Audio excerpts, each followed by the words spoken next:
మన ప్రభువును రక్షకుడైన యెహోషువ అనే పవిత్రమైన నామములో అందరికీ శుభాలు కలుగునుగాక. ప్రియులారా, దైవత్వం అనే సిరీస్లో భాగంగా మనము ఇదివరకే 9 వీడియోలు 9 భాగాలుగా మనం చూసాం. ప్రియులారా, మొట్టమొదట దేవుడైన యెహోవా, తండ్రి అయిన యెహోవా గురించి, తండ్రి అయిన దేవుని గురించి మనము వీడియో చూసాము ముందు వీడియోలో. తర్వాత దానికంటే ముందు యేసుక్రీస్తు వారు దేవుని కుమారుడు ఎవరో మనం చూసాం ప్రియులరా. దాని తర్వాత మనం పరిశుద్ధాత్ముడి గురించి ఇదివరకు మనం 3 వీడియోలు చేసాం ప్రియులరా.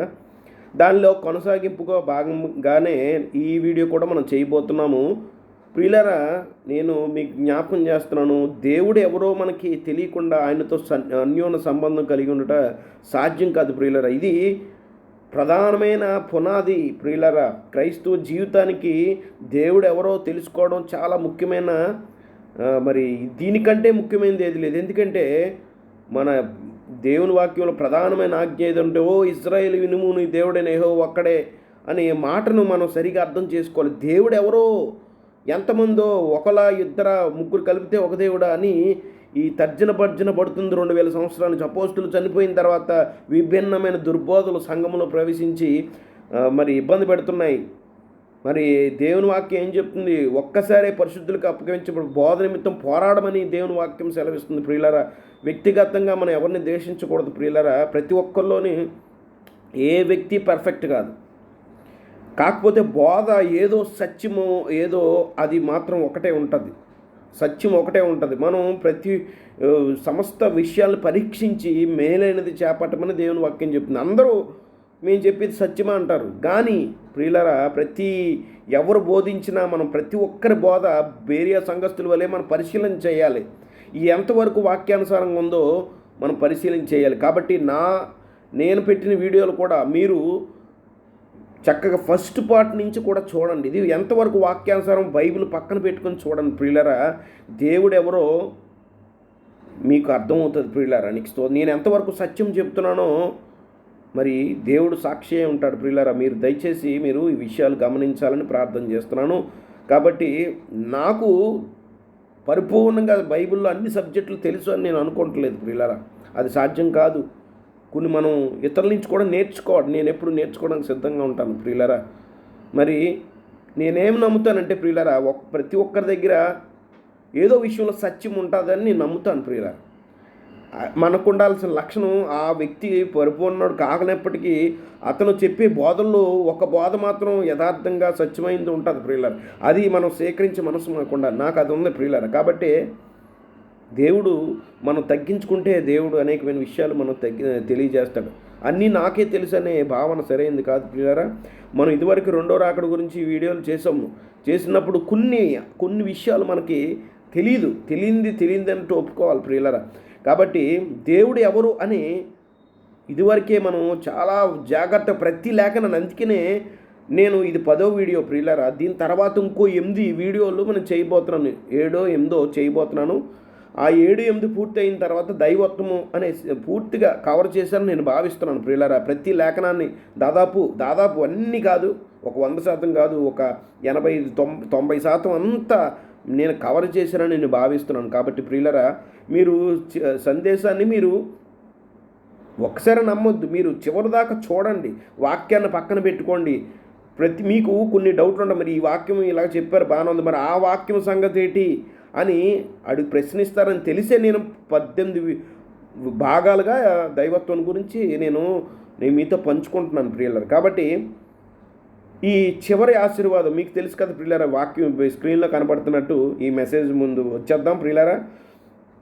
ఇది మీకు తెలుసు, ప్రతి సంఘంలోనూ ప్రార్థన ముగింపుకు వచ్చిన తర్వాత పెద్దలు ఆశీర్వాదం ఇచ్చి ముగిస్తారు కదా, మీకు తెలుసు. తండ్రి అయిన దేవుని, ఈ వాక్యం చదువుదాం. తండ్రి అయిన దేవుని ప్రేమ, యేసుక్రీస్తు వారి కృప, పరిశుద్ధాత్మ అన్యోన్య సహవాసం అని మనకి మాట్లాడతారు. ఈ ఈ వాక్యాలని ఖచ్చితంగా ప్రతి సంఘంలో ఆశీర్వాదం ఇస్తారు చివరిలో. ఈ వచనాలను త్రిత్వం నమ్మేవారు, ఇది త్రిత్వానికి అద్భుతమైన రుజువు అని వారు ఈ వాక్యాన్ని వారు చూపిస్తారు ప్రియులారా. తండ్రి, కుమార, పరిశుద్ధ ముగ్గురు దైవ వ్యక్తుల గురించి ఇక్కడ ప్రస్తావన ఉంది. ఈ ఆశీర్వాదంలో ముమ్మాటికి దేవుడు ఒక్కడైనప్పటికీ ఆ ఒక్క దేవుడిలో ముగ్గురు వేరువేరు సంపూర్ణ దైవ వ్యక్తులు ఉన్నారని ఇదే అల్టిమేట్ ప్రూఫ్గా, ఇది వన్ ఆఫ్ ద అల్టిమేట్ ప్రూఫ్గా వారు చూపిస్తారు. ప్రియులారా, ఎంతవరకు ఇది నిజంగా ఒక్క దేవుళ్ళు ముగ్గురు వ్యక్తులు ఉన్నారని ఈ వచనాలు, ఆశీర్వాద వచనాలు మనకి తెలియజేస్తున్నాయా? అది పరిశీలించాలి. క్రైస్తవ అపార్థాలు, బైబిల్ సమాధానాలు మనం ఇప్పుడు చూడబోతున్నాం. ప్రియులారా చూడండి, తండ్రి, కుమార, పరిశుద్ధాత్మ. చివరి ఆశీర్వాదం మీకు తెలుసు. త్రియేక దేవుడికి సాక్ష్యమా? ఈ వచనాలు పౌలు చెప్పిన మాటలు సాక్ష్యమా? చూద్దాం ప్రియులారా. చివరి ఆశీర్వాదం చూశారు కదా, ఇక్కడ ముగ్గురు, ఇక్కడ కనపడుతున్నాడు ముగ్గురు. పైన చేయి కనపడుతున్న తండ్రి, ఇక్కడ ఎడంవైపు గొర్రెపిల్ల కనపడుతుంది యేసుక్రీస్తు వారు అన్నట్టు. ఇది క్యాథలిక్ బిల్డింగ్స్ చర్చిల్లో ఇది మనకు కనపడతాయి. రైట్ సైడ్ పవర్ కింద దిగొస్తున్న ముగ్గురు కనపడుతున్నారు. చూసారా, ముగ్గురు వ్యక్తులు అన్నట్టు వీరు మాట్లాడుతుంటారు. ఇక్కడ త్రియా దేవుడు ఒక్క దేవుడిలో ముగ్గురు ఉన్నారా, లేదు ఒక్క దేవుడు అంటే ఒక వ్యక్తి? మనం పరిశీలించేద్దాం. మరి ఆ వాక్యం ఎక్కడుంది? ఈ చివరి ఆశీర్వాదం ఏదైతే ఇస్తారో బెనిటిక్స్ ఏదో అంటారు, మరి శాలిటేషన్ అని అంటారు. కాబట్టి ఇది ఎక్కడుంది వాక్యం? ఇక్కడ ఉంది ప్రియులారా. చూడండి, కొరింథీయులకు రాసిన 2వ పత్రిక 13వ అధ్యాయం 14వ వచనంలో ఇది పౌలు కొరింథీకి రాసిన 2వ లేఖ, కొరింథీ సంఘానికి రాసిన 2వ లేఖలో చివరి మాటలు ఇవి. ఆయన తన స్వహస్తంతో మరి చివరి మాటలు, మరి ఆయన డిక్టేట్ చేస్తే వేరే వాళ్ళు రాశారు, మొత్తం మీద ఆయన చివరి మాటలు ఆయన కొన్ని సందర్భాలు స్వహస్తాలతో రాస్తున్నానని చెప్తాడు. కాబట్టి నాకు సందేహం లేదు, కొన్ని మరి వేరే ట్రాన్స్లేటర్ ఉంటే వారు చెప్తే ఇది పరిశుద్ధాత్మ అయితే రాయొచ్చు మనకి. ఏదేమైనా ఇది పౌలు భక్తుడు పరిశుద్ధాత్మ దేవుడైన యెహోవా ఆయన ద్వారా మాట్లాడించిన సందర్భాలు. కాబట్టి ఇవి పరిశుద్ధ లేఖనాలు, ఇవి దైవ ప్రేరణతో రాయబడ్డాయి. కాబట్టి ఎక్కడ వాక్యంలో పొరపాటు ఉండదు. మనలోనే మనం అర్థం చేసుకోవడంలో పొరపాటు ఉంటుంది. ఇక్కడ తన కొరింథీ సంఘానికి చివరిలో, ఆ లేఖ రాసిన చివరిలో ఈ మాటలు పౌలు రాశాడు. ప్రియులారా, ప్రభువైన యేసుక్రీస్తు కృపయు, దేవుని ప్రేమయు, పరిశుద్ధాత్మ సహవాసమును మీకందరికీ తోడయుండునుగాక అని ప్రతి సంఘాల్లోనూ చెప్తుంటారు. ఇది తత్వానికి రుజువు. ఇక్కడ ఆకుపచ్చగా ఉన్నది చూసా, గ్రీన్ కలర్లో ప్రభువైన యేసుక్రీస్తు ఒక వ్యక్తే కదా, ఆయన వ్యక్తి, శక్తి కాదు కదా, వ్యక్తే కదా. ఎస్, వ్యక్తే. మరి దేవుని ప్రేమ అంటే, దేవుడు అంటే ఇక్కడ స్పష్టంగా మరి తండ్రి, పరిశుద్ధాత్మ సహవాసం, ఒక వ్యక్తి సహవాసం వ్యక్తి కాకుండా శక్తితో చేయడం సాధ్యమవుతుందా? కాబట్టి పరిశుద్ధాత్మ కూడా వ్యక్తే. కాబట్టి ఇక్కడ ముగ్గురు వ్యక్తులు ఉన్నారు, ఒక్క దేవునిలో ముగ్గురు వ్యక్తులు ఉన్నారు అని త్రిత్వవాదులు ఈ వాక్యాన్ని వక్రీకరిస్తుంటారు. ప్రియులారా, మీరు అంత డీప్ స్టడీ అవసరం లేదు. పైన చూసినా కూడా ఒక్క దేవుడు ముగ్గురు వ్యక్తులు ఉన్నారని వీరు చెప్తారు. కానీ మీరు జాగ్రత్తగా పరిశీలన చేయండి, వాక్యాన్ని జాగ్రత్తగా పరిశీలించేయండి. దేవుడు అనే పదం ఎవరికి వాడబడింది మీకు తెలుసు. ఇక్కడ ముగ్గురు నిజంగా వ్యక్తులు, ఒక దేవుడిలో ముగ్గురు దైవ వ్యక్తులు ఉంటే ఒక దైవ వ్యక్తి గురించే దేవుడు అనే పదం సంబోధించబడింది. అది ఎవరికి సంబోధించబడింది? బైబిల్ అంత కన్సిస్టెన్సీగా ఉంది ప్రియులారా. దేవుడు ఒక్కడే అని చెప్తుంది. ఆ దేవుడు ఇక్కడ దేవుని ప్రేమే ఉంటుంది. అంటే ఆ దేవుడు ఎవరు? తండ్రి అని స్పష్టంగా మనకు అర్థమవుతుంది. కాబట్టి మీ త్రిత్వం ఇక్కడే కొలాప్స్ అయిపోతుంది ప్రియులారా. దేవునికి ఇక్కడ ఒక్క ముగ్గురు లేరు. ఇక్కడ దేవుడు అంటే ఇక్కడ స్పష్టంగా తండ్రిని గురించి ప్రస్తావన చేయబడింది. అయితే మీరు నమ్మరు కాబట్టి మీకు ఇంకొంచెం వివరణ కావాలి కాబట్టి మనం ముందుకెళ్తాం. ఇది అద్భుతంగా ఉండబోతుంది ప్రియులారా ఈ వీడియో. మరి ప్రభువుని ఎంతగానో నేను హెచ్చిస్తున్నాను. మరి ఈ సందేశము మనకు ఖచ్చితంగా మీరు చివరి అందరికీ షేర్ చేయండి ప్రియులారా.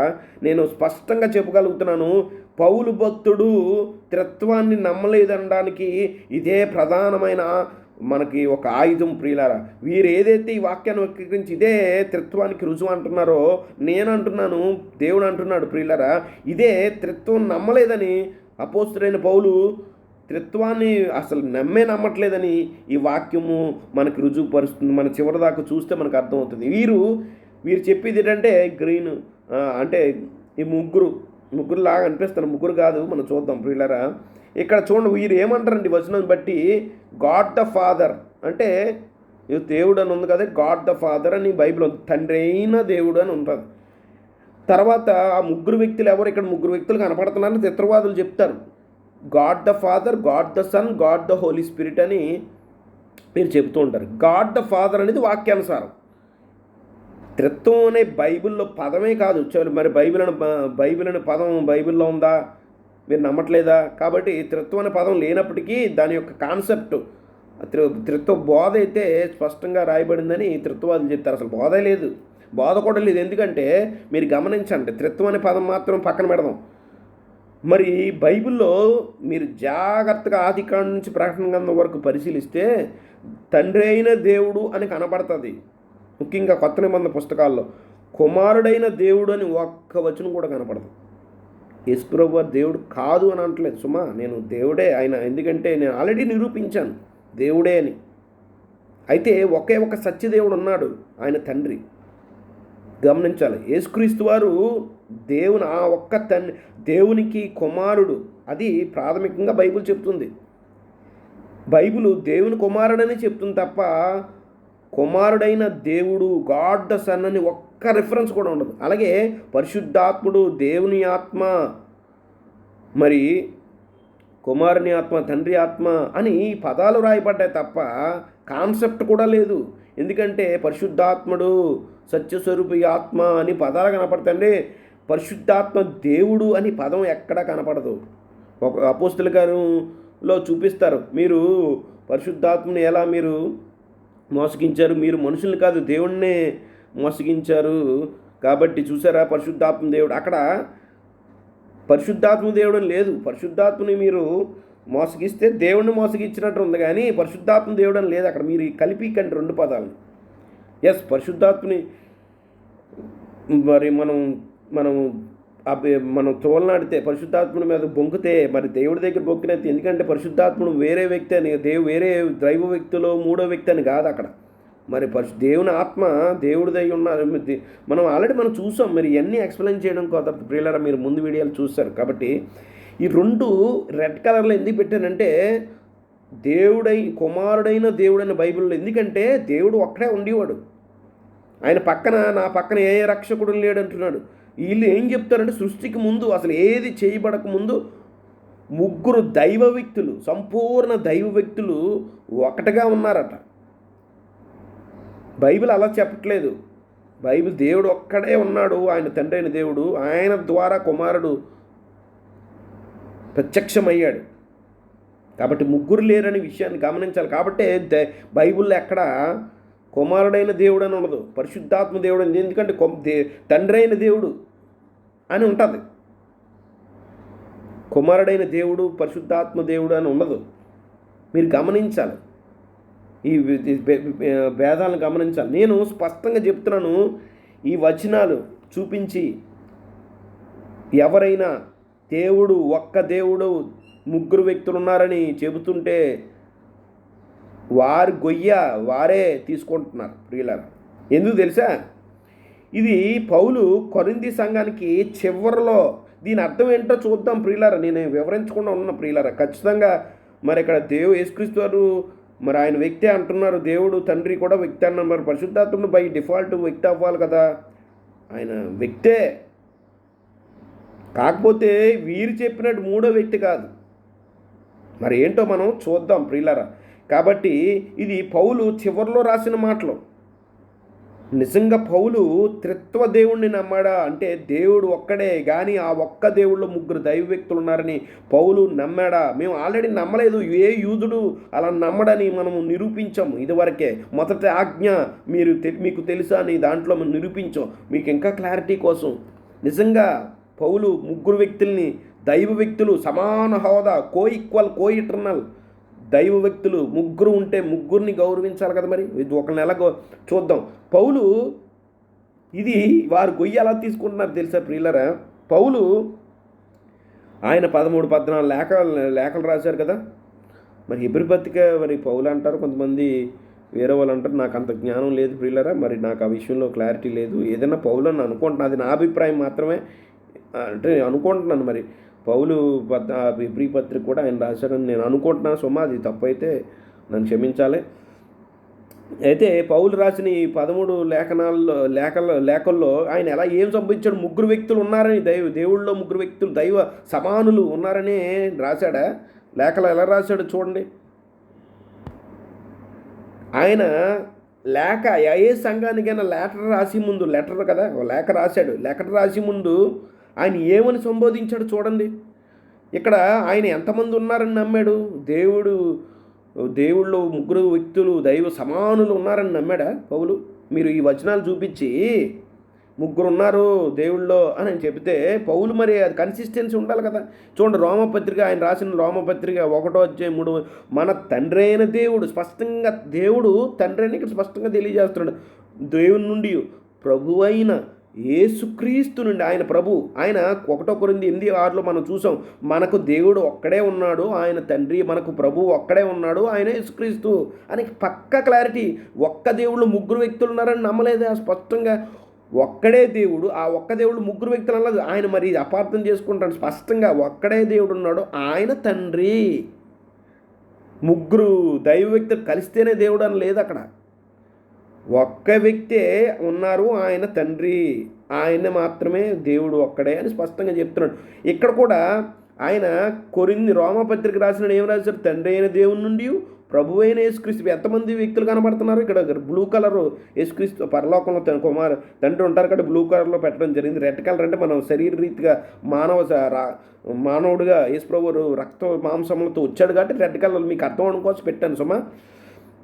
ఇక్కడ ఇద్దరు వ్యక్తులు కనపడుతున్నారు, దేవుడు కనపడుతున్నాడు, ప్రభువు కనపడుతున్నాడు. మనం ప్రభువుగాను క్రీస్తుగాను తండ్రి తన కుమారుని ఇచ్చాడు. మన అందరికీ అధికారిగా తండ్రి తన కుమారుని నియమించాడు. కాబట్టి ప్రభు అయిన యేసుక్రీస్తు వారు అందరికీ పైన క్రీస్తుకు శిరస్సు దేవుడు కాబట్టి ఆయన తండ్రి అయిన దేవుడు.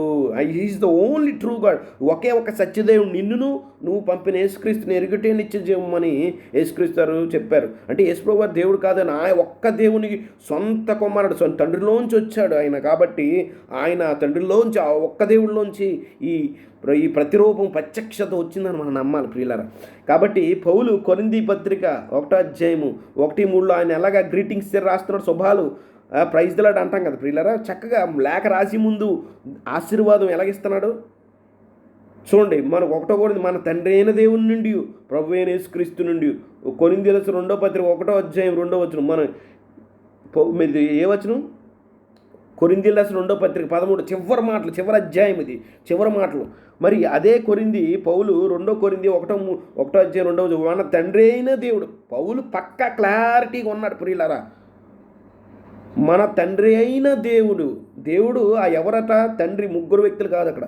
నుండి ప్రభువైన యేసుక్రీస్తు నుండి కృపా సమాధానం కలుగునుగా. గలతీ ప్రతి లేఖనము అలాగే రాశాడు గ్రీటింగ్స్. మరి మన తండ్రి అయిన దేవుని నుండి ఎందుకు మరి ఇక్కడ మాత్రం మన ప్రభువైన యేసుక్రీస్తు దేవుని ప్రేమ అంటూ, పరిశుద్ధాత్మ సహవాసం అంటూ మరి ముగ్గురు అన్నట్టు పౌలు ఎందుకు చివర రాశాడో దాన్ని వివరిస్తాను, ఖచ్చితంగా వివరిస్తాను ప్రియులారా. ముందు ఇవి చూద్దాం. గలతీ 1:3 కూడా అంతే.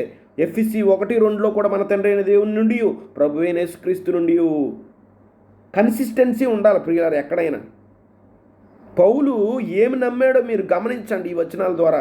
ఆయన దృష్టిలో ఇద్దరున్నారు, ఒకరు తండ్రి ఆయన దేవుడు, ప్రభు అయిన యేసుక్రీస్తు వారు.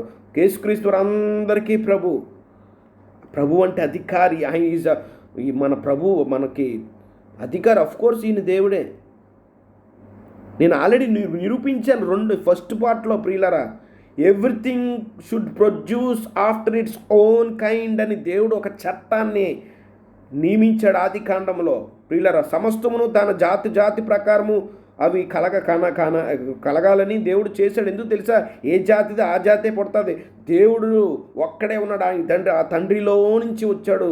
మరి ఆ తండ్రిలోంచి same kind, same character, same మరి న్యాచురు ఉన్న ఆయన కుమారుడు ఏమవుతాడు? మరి ఆటోమేటిక్గా దేవుడే అవుతాడు. అఫ్కోర్స్ ఆయన original designation is the son of God. ఆయన ఒకే ఒక సత్యదేవుడి ఒక్క సొంత కుమారుడు ప్రియులారా. ఇది వాక్యం చెబుతుంది ప్రియులారా. ఎఫెసీ 1:2, ఫిలిప్పీలకు 1:2 చూడండి. ప్రతి లేఖ ఆయన ఏం రాశాడు? మన తండ్రి అయిన దేవుడు ప్రభు అయిన యేసుక్రీస్తు. కొలస్సీ 1:2 మన తండ్రి అయిన దేవుడు ప్రభు అయిన యేసుక్రీస్తు. 1 తెస్సలోనిక 1:1 మన తండ్రి అయిన దేవుని, తర్వాత ప్రభు అయిన యేసుక్రీస్తు వారు. 2 తెస్సలోనిక 1వ అధ్యాయంలో మన తండ్రి అయిన దేవుడి నుండి ప్రభు అయిన యేసుక్రీస్తు. 1 తిమోతి 1:2 ప్రభు అయిన యేసుక్రీస్తు మన తండ్రి అయిన దేవుడు ప్రభు అయిన యేసుక్రీస్తు. 2 తిమోతి మన తండ్రి అయిన దేవుడు ప్రభు అయిన యేసుక్రీస్తు. తీతుకు 1:4 మన తండ్రి అయిన దేవుడు ప్రభు అయిన యేసుక్రీస్తు. ఫిలిప్పీలకు మన తండ్రి అయిన దేవుడు ప్రభు అయిన యేసుక్రీస్తు వారు. స్పష్టంగా మనం ఇక్కడ చూడొచ్చు ప్రియులారా. ఇక్కడ ప్రతి సందర్భం పుస్తకాలు ఆయన రాశాడు, లేఖలు రాశాడు కదా. మరి ప్రతి సందర్భంలో ఆయన మరి కొరింథీ పత్రిక 2:13 చివరి మాటలో మాత్రం పరిశుద్ధాత్మ సహవాసం అన్నప్పుడు ఆయన ఆయన కన్ఫ్యూజన్లో ఉన్నాడా ప్రియులారా? ఆయన పక్కా క్లారిటీగా ఉన్నాడు. అపోస్తలుడైన పౌలు దైవావేశంలో కరెక్ట్గా రాశాడు, మనకే బుర్రక ఎక్కట్లేదు. ఆ వచనం చూపించి మరి ఒక సిద్ధాంతం ఎలా చేస్తారు?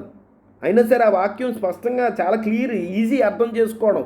మనం బైబిల్ వాక్య సారాంశం తెలుసుకోగలిగితే ఈజీగా అర్థం చేసుకోవచ్చు. ఇక్కడ మనం జాగ్రత్తగా పరిశీలిస్తే అపోస్తుడైన పౌలు త్రిత్వమును ఎన్నడూ విశ్వసించలేదనే విషయం అతని లేఖలన్నిటి నుండి స్పష్టంగా తెలిసి ఈ గ్రీటింగ్స్ నుంచి మనం జాగ్రత్త పరిశీలిస్తే అర్థమవుతుంది. ఎందుకంటే అతడు ఎల్లప్పుడూ సంఘానికి మన తండ్రి అయిన దేవుని నుండి ప్రభు అయిన యేసుక్రీస్తు నుండి మీ కృప సమాధానం కలుగును గాక అని లేఖలు రాశాడు.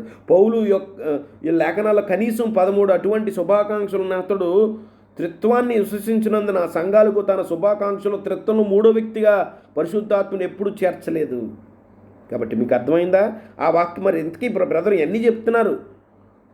ఆ వాక్యము మరి అలాగా ముగ్గురు అన్నట్టుగా అర్థం వచ్చినట్టుగా మరి ఎందుకు రాశాడు? పిల్లరా, కొంచెం ఓపికగా ఉండండి, ఇంకా అయిపోలేదు, చాలా ఉంది. ఒక మంచి భోజనం చికెన్ బిర్యానీ కాదు కదా, బలమైన దేవుని భోజనం మన ఆత్మలకు రెడీగా ఉంది. కొంచెం ఓపిక పట్టండి ప్రియులారా. ఆకలిగా ఉండాలి దేవుని వాక్యం పట్ల. అపోస్తలుడైన పౌలు మాత్రమేనా? ప్రతి ఒక్క అపోస్తలులు కూడా ఇదే నమ్మారా? పౌలు నమ్మిందే. మనం 13 లేఖనాలు చూసాం. ఆ 13 చివరిదో ఫస్ట్ వాక్యాన్ని మనం పరిశీలన చేద్దాం. ఇక్కడ చూడండి ప్రియులారా, మిగతా అపోస్తలు ఏం నమ్మారు? అందరికీ ఒకే అభిప్రాయం ఉండాలి కదా. 1 పేతురు 1వ అధ్యాయం, ఆయన కూడా సంఘానికి పేతురు చక్కగా లేఖ రాస్తూ శుభమని ఎలా రాశాడు చూడండి. మన ప్రభువుకు యేసుక్రీస్తు తండ్రి అయిన దేవుడు స్తుతించబడును గాక. మన ప్రభువుకి తండ్రి ఉన్నాడు, తండ్రి అయిన దేవుడు. మన ప్రభువుకి తండ్రి ఉన్నాడు, ఆ శిరస్సు ఉన్నది, ఆయన తండ్రి అయిన స్తుతించబడును. ఎక్కడ కూడా ఇద్దరు వ్యక్తులు ప్రస్తావన, ప్రభువుకు యేసుక్రీస్తు ఆయన కుమారుడు, తండ్రి అయిన దేవుడు స్తుతించబడగా.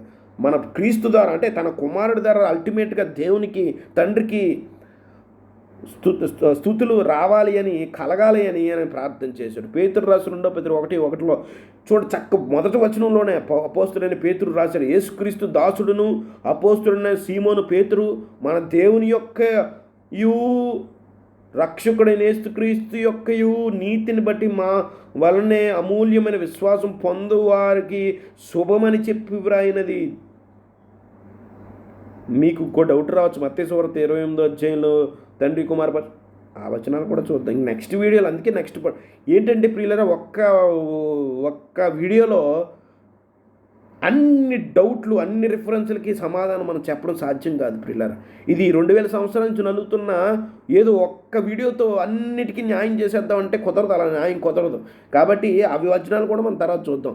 ఇక్కడ యోహాను భక్తుడు, పేతురు పౌలు మాత్రమే కాదు, యోహాను రాస్తున్నాడు చూడండి, 2 పేతురు 1:3 సత్య ప్రేమలో మన యందుండగా తండ్రి అయిన దేవుని యొద్ద నుండి. ఇక్కడ స్పష్టంగా దేవుడు ఉన్నాడు, ఆయన తండ్రి అయిన స్పష్టంగా పౌలు రాశాడు. మనకు ఒక్కడే దేవుడు, ఆయన తండ్రి. ఇక్కడ చూడండి, తండ్రి అయిన దేవుడు అని ఉంది, కానీ కుమారుడైన దేవుడు అంటే నిజంగా త్రిత్వంలో దేవుడు సృష్టికి ముందు ముగ్గురు వేరువేరు వ్యక్తులు ఆత్మలుగా ఉంటే, సంపూర్ణ దైవ వ్యక్తులు ఉంటే, ఖచ్చితంగా బైబిల్లో కుమారుడైన దేవుడు పరిశుద్ధాత్మ దేవుడు అన్న పదాలు ఉండాలి, రాయాల్సి కంపల్సరిగా. వారు ఎవరు లేరు, నేను ఒక్కడనే, నేను తప్ప ఏ దేవుడు నా పక్కన లేడు, నేను తప్ప. త్రిత్వవాదుల ప్రకారం తండ్రి పక్క ఇంకో దైవ వ్యక్తి ఉన్నాడు, ఇంకో పక్క దైవ వ్యక్తి ఉన్నాడు. మరి ఇక్కడ బైబిల్ దేవుడేమో మరి దేవుడిని అబద్ధికుని చేస్తున్నారు మీరు. చూడండి, యోధా భక్తుడు, ఎంతమంది మీకు సాక్ష్యాలు చూపించాను. మరి ఎంతమంది ఇంత కన్సిస్టెన్సీగా ఉంది. మరి 13వ అధ్యాయము ఈ అన్ని లేఖనాల వెలుగులు అర్థం చేసుకోవాలి కదా. ఇంత చక్కగా వీరు శుభాల పరుగు, వారి దృష్టిలో తండ్రి అయిన దేవుడు ఉన్నాడు, ప్రభువైన యేసుక్రీస్తు ఉన్నాడు. మరి పరిశుద్ధాత్ముడు మరి ఎందుకు పౌలు అలా రాసాడో ఆలోచన చేయాలి తప్ప గుడ్డిగా మనం ఆద్యత దాన్ని లేఖనాలు చొప్పించకూడదు. మనం వాక్యాన్ని వక్రీకరిస్తే అది స్వకీయ నాశనం దారితీస్తుంది ప్రియులారా. యోధ ఏం రాశాడు? 1:1 యేసుక్రీస్తు దాసుడును యాకోబు సహోదరుడునైన యోధ చూసారా, తండ్రి అయిన దేవుని యందు ప్రేమింపబడి యేసుక్రీస్తునందు భద్రము చేయబడి పిలువబడిన వారికి శుభమని చెప్పి వ్రాయినది. ఇక్కడ కూడా మనకి 2 పర్సన్స్ కనపడుతున్నారు, 2 డిఫరెంట్ డిస్టింక్ట్ పర్సన్స్ కనపడుతున్నారు ప్రియులారా. అదృశ్య దేవుడు కనపడుతున్నాడు, ఆయన అదృశ్య రూపమైన తన కుమారుడు కనపడుతున్నాడు. ముగ్గురో వ్యక్తి లేడు ప్రియులారా. మీరు ఈ వచనాలు గమనించాలి. ఇది ప్రాథమికంగా మీరు తెలుసుకోవాలి. ఇప్పుడు మెయిన్ వచనానికి వచ్చేద్దాం ప్రియులారా. ఇక్కడ మీకు అదే కదా ఇంకా డౌట్ ఉండిపోయింది. మరి మెయిన్ వచనం చెప్పండి బ్రదరు, మీరు ఇంత చెప్పారు ఓకే, కానీ ప్రియులారా కొంచెం ఓపిక పట్టండి. మరి ప్రియులారా మీరు కొంచెం ఓపిక పట్టాలి. ఇగో మెయిన్ వచనంకే వస్తున్నాను. ఇప్పుడు పౌలు అన్ని లేఖలు ప్రతి సంఘానికి చక్కగా ఎలా రాసుకుని వచ్చాడు. మరి కొరింథీ సంఘానికి ఆల్రెడీ రెండో కొరింథీ సంఘానికి కొరింథీకి రాసినప్పుడే ప్రభు అయిన తండ్రి అయిన దేవుడి నుంచి ప్రభు అయిన యేసుక్రీస్తు అని రాసిన ఆయన చివరిలో మరి ఈ రెండో కొరింథీలో చివరి ఇంకా ఆయన రెండో పుస్తకం ఇదే చివరి పుస్తకం కాబట్టి ఇక్కడ మాత్రం ప్రభు అయిన యేసుక్రీస్తు కృపయు దేవుని ప్రేమ పరిశుద్ధాత్మ సహవాసం ఇక్కడ ఒకరు ఇద్దరు ఉన్నారు ఓకే, మీరు చెప్పినట్టు అర్థమైంది. కానీ ఇక్కడ పరిశుద్ధాత్మ సహవాసం ఉంది, మరి మూడో వ్యక్తే కదా. ఇక్కడ 1, 2 అని బాగానే రాశారు. Clearly Paul's benediction not support the doctrine of triune God. Such an interpretation is contrary to what Paul actually taught. ఇక్కడ స్పష్టంగా మనము ఈ లేఖనాలు ముందు చదివిన లేఖనాలన్నీ పరిశీలిస్తే పౌలు త్రిత్వదేవుని నమ్మలేదని, ఆయన పౌలు యొక్క సిద్ధాంతానికి అది వ్యతిరేకంగా ఉంటుందని, వాక్యానికి ఆయన రాసిన లేఖనాలన్నిటికీ వ్యతిరేకమని మనకి స్పష్టంగా అర్థమవుతుంది. నిజంగా మరి కొరింథీయులు రాసిన భక్తుల్లో మరి పరిశుద్ధాత్మ సహవాసం ప్రభు అయిన యేసుక్రీస్తు కృప దేవుని ప్రేమని నిజంగా మరి ఎందుకు రాశాడో మనకు అర్థం చేసుకుంది. అదే రెండో కొరింథీ పత్రిక 1:3 ఆయన ఎలా రాశాడు, కనికరము చూపు తండ్రి సమస్తమైన ఆదరణను అనుగ్రహించు దేవుడు. ఇక్కడ తండ్రి అంటే ఎవరు కూడా దేవుడు, మన ప్రభు అయిన యేసుక్రీస్తు తండ్రి అయిన దేవుడు, మన ప్రభు అయిన యేసుక్రీస్తు స్తుతించబడును గాక. ఇక్కడ ఇంగ్లీష్లో కూడా clarity, blessed is the God and father of our Lord Jesus Christ, the father of mercies and God of all comfort. నిజంగా త్రిత్వాన్ని నమ్మితే ఒక్క దేవుళ్ళు ముగ్గురు వేరు దైవ వ్యక్తులు ఉంటే ఇక్కడ కాంట్రడిక్షన్ ఉంది. అదే కొరింథీ పత్రికలో మన ప్రభువుకి తండ్రి ఉన్నాడు, మన ప్రభువుకు దేవుడు ఉన్నాడని కూడా రాశాడు. ఇక్కడ మన ప్రభు అయిన యేసుక్రీస్తు తండ్రి ఉన్నారని మీరు నమ్మితే మన ప్రభు అయిన యేసుక్రీస్తు దేవుడు కూడా ఉన్నాడని నమ్మాలి. మరి ఇది కాంట్రడిక్షన్ కాదా పొయ్యిలారా? కాదు. మీ మీరు బోధ కరెక్ట్ అయితే పై వచ్చిన కొరింథీ పత్రిక 13-14 ముగ్గురు దైవ వ్యక్తుల గురించి ప్రస్తావన అక్కడ పౌలు చేసుంటే ఇక్కడ ఆయనే సొంత లేఖ రాస్తున్నాడు.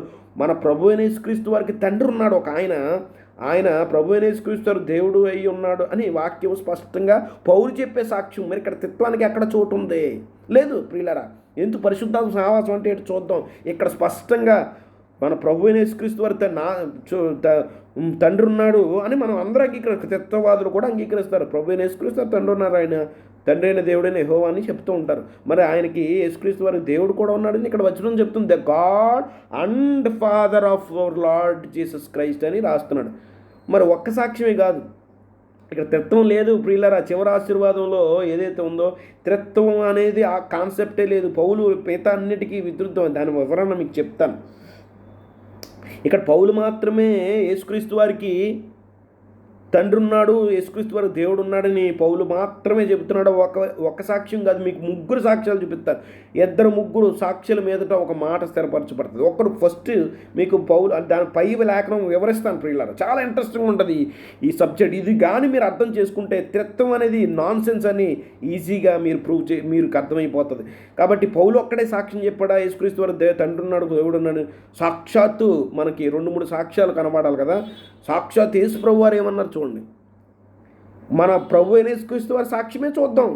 ఇక్కడ యోహాను సువార్త 20:17 ఆయన తిరిగి లేచిన తర్వాత పునరుద్ధానుడైన తర్వాత అంటున్నాడు, మగ్దలేనే మేర ముట్టుకోవద్దమ్మా, నేను మీ తండ్రియు నా తండ్రి అంటే యేసుక్రీస్తు వారి తండ్రి ఉన్నారని, మీకు తండ్రి ఉన్నాడు పరలోకంలో, నాకు కూడా తండ్రి ఉన్నాడు, మీకు అడాప్షన్ ద్వారా మీరు అడాప్షన్ ద్వారా కుమారులు అయితే మీకు తండ్రి అయితే ఆయన మిమ్మల్ని అడాప్ట్ చేసుకున్నాడు. నన్ను కన్నాడు కాబట్టి మీ తండ్రి వేరు అంటే అందుకే వేరు వేరు చేసి చెప్తాను. మీ తండ్రి నా తండ్రి, నన్ను సొంతంగా ఆయన కన్నాడు. మిమ్మల్ని అలా కాదు, మిమ్మల్ని రక్షించుకున్నాడు నా ద్వారా. అలాగే మీరు కుమారులు అయ్యారు, దత్తపుత్రులు అయ్యారు. నేను కంటే వారసుణ్ణి కాబట్టి మీ తండ్రియు నా తండ్రియు, మీ దేవుడు, మిమ్మల్ని సృష్టి కలిగి చేసిన వాడు, నన్ను బయటికి తీసుకున్నవాడు నా తండ్రి, నన్ను కన్నవాడు కాబట్టి నాకు దేవుడు. మీ దేవుడు నా దేవుడు అని పౌలు ఇక్కడ స్పష్టంగా యేసుక్రీస్తు వారి తండ్రి ఉన్నాడు, దేవుడు ఉన్నాడని స్పష్టంగా చెప్తుంది. ఇక్కడ కూడా యేసుక్రీస్తు వారు అంటున్నాడు. అలాగే ప్రకటన గ్రంథం 3వ అధ్యాయము, ప్రకటన గ్రంథం తెలుగులో కూడా చదువుతాం. ప్రకటన గ్రంథం 3వ అధ్యాయం, ఇక్కడ నేను బైబిల్ తీస్తున్నాను ప్రియులారా,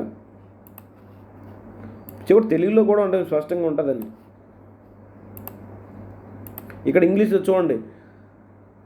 ఎవరైతే జయిస్తారో ఆ లోకాన్ని యేసుక్రీస్తు వారి కృపచేత ఆయన యొక్క ఆత్మ సన్నిధి చేత లోకాన్ని జయిస్తారో వారిని దేవుడు రాబోయే నూతన యెరూషలేములో యుగయుగాలు ఉండే నూతన యెరూషలేములో ఒక్కొక్కరిని ఒక స్తంభంగా, ఇంటికి స్తంభం ఎంత ఇంపార్టెంట్, అలాగా ఆ దేవుని నా దేవుని మందిరంలో చూడండి. ఇక్కడ జయించువని నా దేవుని అంటే నాకు దేవుడు ఉన్నాడు, నా దేవుని ఆలయంలో ఒక స్తంభంగా చేస్తాను. ఒకసారి అన్నాడు, అందులో నుండి వాడు ఇక మీదట ఎన్నడను వెళ్ళికి పోడు. మరియు నా దేవుని, రెండోసారి పరలోకం నా దేవుని యొద్ద నుండి దిగి వచ్చుచున్న నూతనమైన యెరూషలేమును, నా దేవుని పట్టణం పేరును, నా క్రొత్త పేరును వారి మీద వ్రాసేదను. ఇక్కడ స్పష్టంగా 4 సార్లు చెప్తున్నాడు. అంత మాత్రమే కాదు, మరి రెండో సాక్ష్యం, మరి మూడో సాక్ష్యం సాక్షాత్ దేవుడే చెప్తున్నాడు, తండ్రే చెప్తున్నాడు. మనకి హెబ్రీ పత్రిక తీద్దాం. హెబ్రీ పత్రిక 1వ అధ్యాయం 9వ వచనం చూడండి. 8వ వచనం కూడా చదువుదాం. తన కుమారుని గురించి అయితే తండ్రి మాట్లాడితే, ఇక్కడ తండ్రి సందర్భం, ఇది ఎప్పుడు జరిగింది అన్ని సన్నిధి తర్వాత మీకు చెప్తాను, చాలా ఇంట్రెస్టింగ్ ఉంటుంది. తన కుమారుని గురించి ఈ సన్నివేశం ఎప్పుడు జరిగిందో మనం చెప్తాను. తన కుమారుని గురించి అయితే, దేవా నీ సింహాసనము నిరంతరము నిలిచి ఉన్నది. ఇక్కడ కుమారుని గురించి దేవుడు అంటున్నాడు, నా దేవ అనలేదు. మీరు గమనించండి, మై గాడ్ అని అనలేదు, నన్ను కలుగు చేసిన వాడా, నన్ను కన్నవాడా అని అనట్లేదు, కానీ దేవా అని పలుకుతున్నాడు. ఇక్కడ థెయోస్ అనే పదం వాడారు. ఇక్కడ చూడండి, గ్రీకులో చూద్దాం. ఇక్కడ ఇగోండి థియోస్ అనే పదం వాడారు. ఇది కేవలం దేవునికి వాడే పదం. ఇది తన కుమారుని ఏమంటున్నాడు, తండ్రి నా దేవ అనలేదు, కానీ దేవా అని గౌరవిస్తున్నాడు. మరి ఆయన సృష్టికర్త కాదని ఎలాగంటారు, ఆయన దేవుడు కాదా అంటారు. సాక్షాత్తు తండ్రే ఇక్కడ దేవుడు. దేవా నీ సింహాసనం నిరంతరం, నీ రాజ్యదండము న్యాయమైనది. నీవు నీతిని ప్రేమించితివి, దుర్నీతిని ద్వేషించితివి కనుక. ఎప్పుడు ఆయన నీతిని ప్రేమించాడు, ఎప్పుడు దుర్నీతిని ద్వేషించాడు. ఆయన 33.5 సంవత్సరాలు ఆయన భూమి మీద మనిషిగా బ్రతుకుని అన్ని విషయాలు శోధించబడి కూడా ఆయన దుర్నీతిని విసర్జించాడు, అసహించుకున్నాడు. కానీ నీతిని ప్రేమించాడు. కాబట్టి ఆయన మనిషిగా తగ్గించుకుని నీతిని ప్రేమించి దుర్నీతిని, సమస్త పాపమును ఆయన తృణీకరించాడు. ఆయన దగ్గరికి రానివ్వలేదు. ప్రియులారా, పాపము చేయలేదు మన ప్రభువైన యేసు. కాబట్టి అందుచేత చూడండి, యేసుక్రీస్తు వారిని తండ్రి దేవా అంటున్నాడు. ఎందుకంటే సృష్టి సమస్తము తన కుమారుని ద్వారా చేశాడు తండ్రి. ఆయన సృష్టిగా దేవా అంటున్నాడు, దేవుడా అంటున్నాడు, దేవా అంటున్నాడు. అంటే నాకు దేవుడని కాదు. ఇక్కడ మన చాలామంది తండ్రి కూడా కుమారుని నా దేవా అన్నట్టు మాట్లాడతారు. ఇక్కడ నా దేవా అనలేదు. జాగ్రత్త గమనించండి. ఇక్కడ మరి 9వ వచనం క్లారిటీ ఉంది.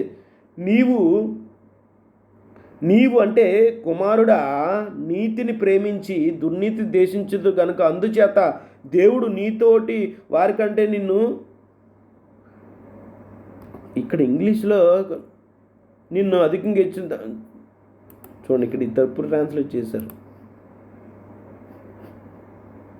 చాలా దారుణంగా చేశారు ఇక్కడ ట్రాన్స్లేషన్. ఇక్కడ 9వ వచనం కూని చేశారు.